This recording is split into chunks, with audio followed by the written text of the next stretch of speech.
Izina ry'Imana Data na Mwana ari umutagatifu. Amina. Shalom. Kristo Yezu akuzwe. Turi ku cyumweru cya mashami, cyumweru gitagatifu, cyumweru gitangira ya minsi y'ububabare bwa Nyagasani Yezu Kristo. Kuri tariki 29 z'ukwezi kwa gatatu 2026. Iki cyumweru ni icyumweru gikomeye mu kwemera kwacu. Ni icyumweru Nyagasani adusaba kugendana nawe mu bubabare. Ni icyumweru dusabwa kwigomwa ku babishoboye, ku batarwaye. Ni icyumweru kidusaba koko guhura na Nyagasani. Murabizi yuko mu gihe cy'igisibo Nyagasani adusaba guhinduka. Wasanga hari abantu batarahabwa penitensiya, wasanga hari abantu bataritegura ku buryo buhagije. Ubwo rero tubigerageze kugira ngo buri wese aho Nyagasani amuhamagara ahabe, kandi koko yitabe ijwi rya Nyagasani. Kuri iki cyumweru rero ni icyumweru dutambagiza amashami yacu, twibuka igihe Yezu Kristo yanyuraga i Yerusalemu ashagawe nk'umwami, bamubwira ngo nasingizwe, nasingizwe. Ni icyumweru gikomeye kandi koko kidusaba imbaraga z'umubiri n'iza roho. Ndabifuza rero icyumweru cyiza, icyumweru gitagatifu. Hanyuma kandi nkabasaba no gusabira kiliziya yose, abakristo bose, cyane cyane twebwe twese dutegereje umunsi mukuru wa Pasika. Kuri iyi tariki twibukana mutagatifu Rudolfi. Abitwa iryo zina nabo mbifurije umunsi mwiza. Twari tugeze kandi ku cyumweru cya gatandatu mu byumweru by'igisibo. Isomo rya mbere turarisanga mu gitabo cy'umuhanuzi Izayi, umutwe wa 50, umurongo wa 4 kugeza ku wa 7. Dore amagambo y'umugaragu w'Uhoraho. Nyagasani Uhoraho yampaye ururimi, ambwira icyo mvuga, kugira ngo menye kuramira uwarushye. Buri gitondo arankangura, akanyigisha gutega amatwi nk'abigishwa. Nyagasani Uhoraho yanzibuye amatwi, nanjye sinabyangira ndetse sinatezuka. Nateye umugongo abankubitaga, imisaya yanjye nyitegeza. Nategeye umugongo abankubitaga, imisaya yanjye nyitegeza abamfuraga ubwanwa. Uruhanga rwanjye sinaruhisha abantukaga, banshira mu maso. Cyakora Nyagasani Uhoraho arantabara, agatuma ibitutsi bitansha intege.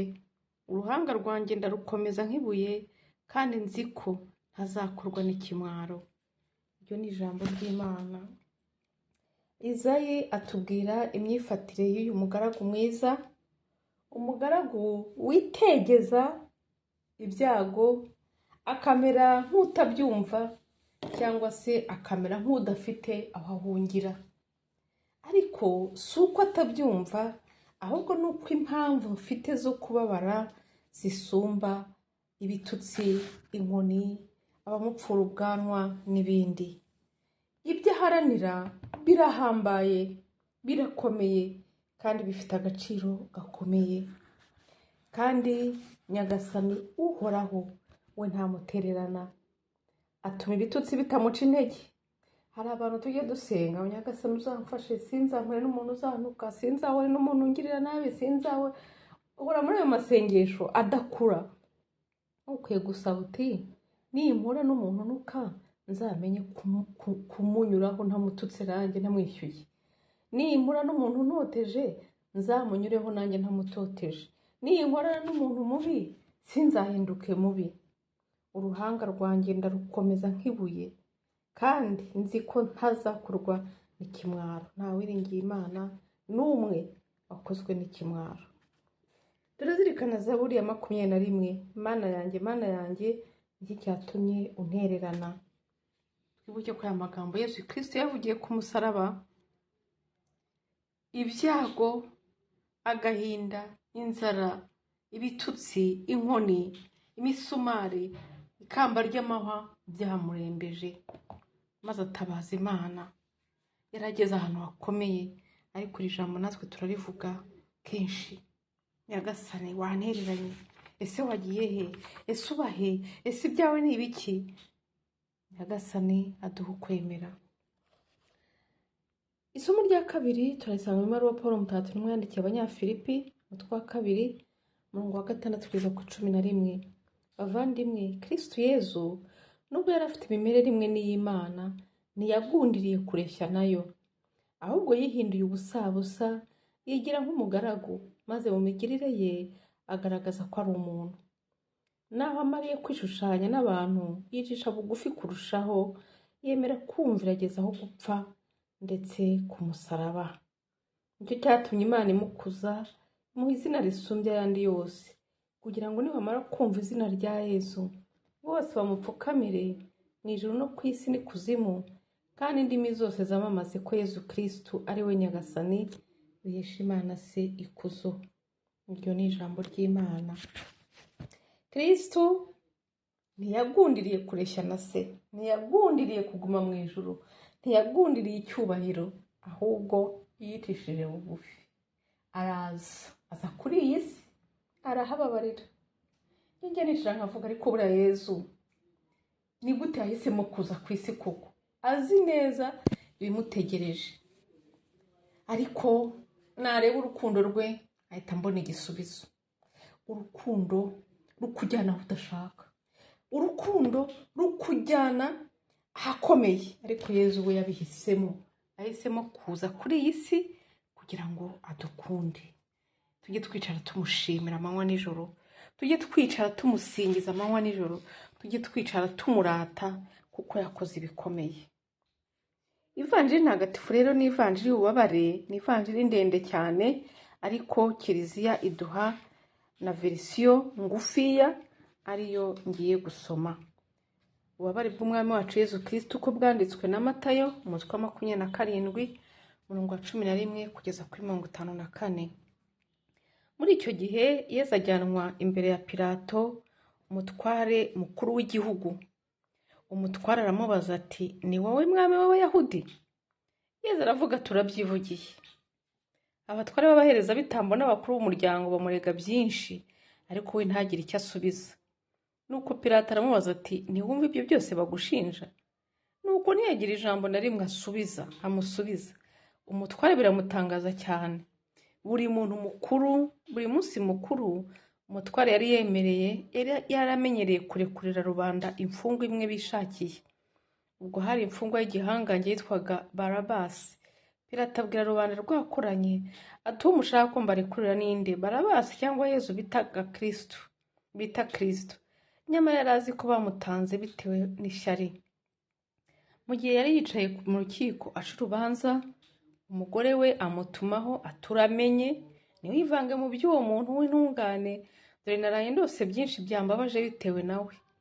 Ariko abatware b'abaherezabitambo n'abakuru b'umuryango bemeza rubanda ko basaba Barabasi, nuko Yezu bakamwicisha. Nuko rero umutware yongera kubabaza ati, muri abo bombi mushaka uwo mbarekurira ari uwuhe? Baramusubiza ati, Barabasi.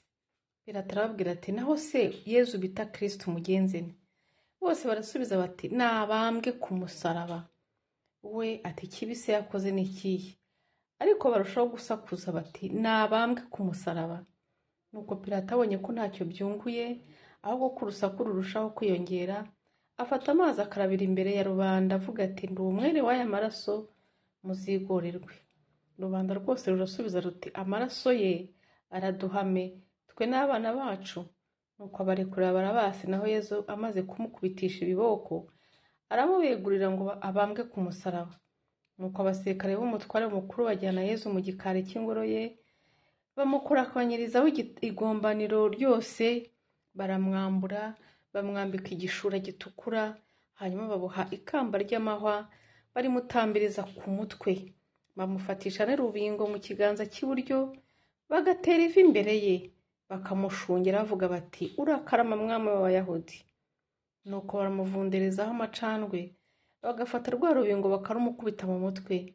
Bamaze kumukwenera bamwambura igishura, bamwambika imyambaro ye, maze bamujyana kumubamba ku musaraba. basohotse bahura n'umunyasireni witwa Simoni, bamuhatira gutwara umusaraba wa Yezu.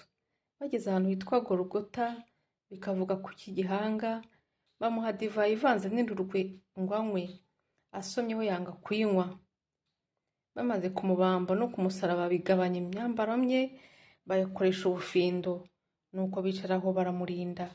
Hejuru y'umutwe we bahashyira urubaho rwanditseho icyo azize, ngo uyu ni Yezu umwami w'Abayahudi.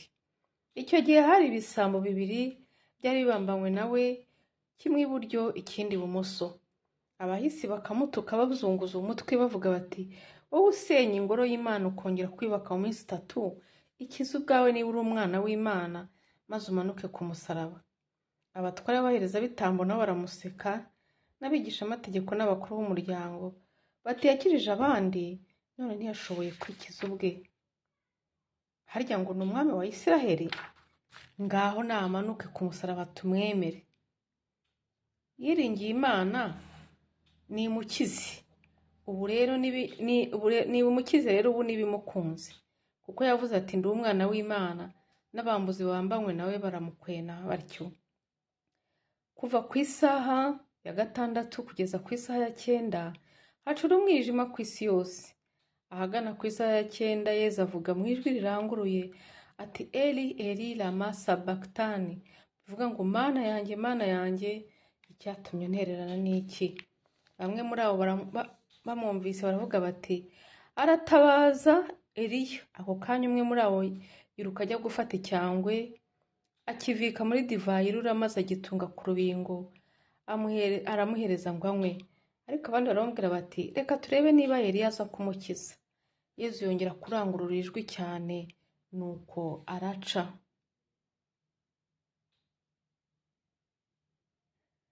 Nibwo umubambiko wo mu ngoro y'Imana utanyutsemo kuva kabiri kuva hejuru kugeza hasi, izihinda umushyitsi, ibitare biriyasa, imva zirakinguka, n'imibiri y'abatagatifu benshi bapfuye irazuka. Yezu amaze kuzuka nabo bava mu mva zabo bajya mu murwa mutagatifu, maze babonekera abantu benshi.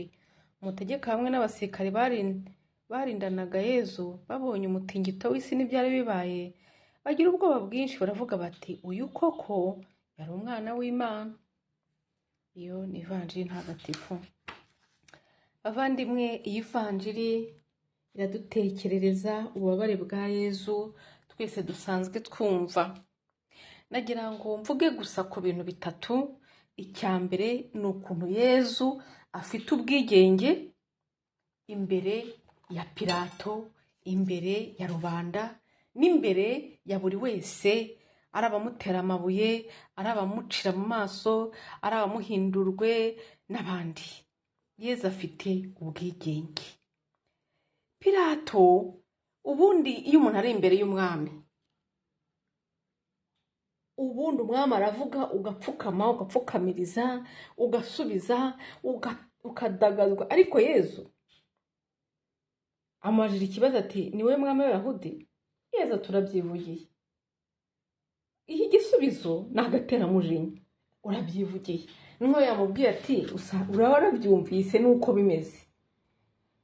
Ubwo bwigenge rero bavandimwe, imbere y'ububabare ni ikintu gikomeye. Ubwigenge, umuntu witwa Franklin wagiriwe nabi, wishwe, wafunzwe, nako yarafunzwe muri jenoside yakorewe Abayahudi, arafungwa, arababara cyane. Yanditse ibitabo byinshi bijyanye no guha igisobanuro ububabare bwacu n'uko dukwiye kubwitwaramo. Frank rero agira ati, imbere y'ububabare duhorana amahirwe n'ubushobozi bwo guhitamo uko twitwara. Tubihitamo. Frank yari afunzwe muri camp de concentration, apfusha umugore we wari utwite, apfusha abavandimwe, ababyeyi, ariko akomeza kugira imbaraga z'umutima zo gufasha abo bafunganywe, zo kwandika ibitabo bizadufasha twese no kugira amizero y'ejo hazaza. Avuga ko nta gutinda ku byahise, ahubwo dutinda ku bizaza tukabyubakamo icyizere cyo kubaho. Yezu rero arabitweretse imbere y'ububabare, imbere y'abatware, arasubiza nta gihunga kandi akabereka uwo ari we. Ntabwo ahinda umushyitsi ngo yibagirwe uwo ari we, kuko hari igihe tugira ubwoba na identite yacu tukayibagirwa. Icya kabiri ni abamushinyagurira, bamutuka, abamugira gute, wakijije abandi ngaho ikize tubirebe. Abashinyaguzi turabahorana tubasabire.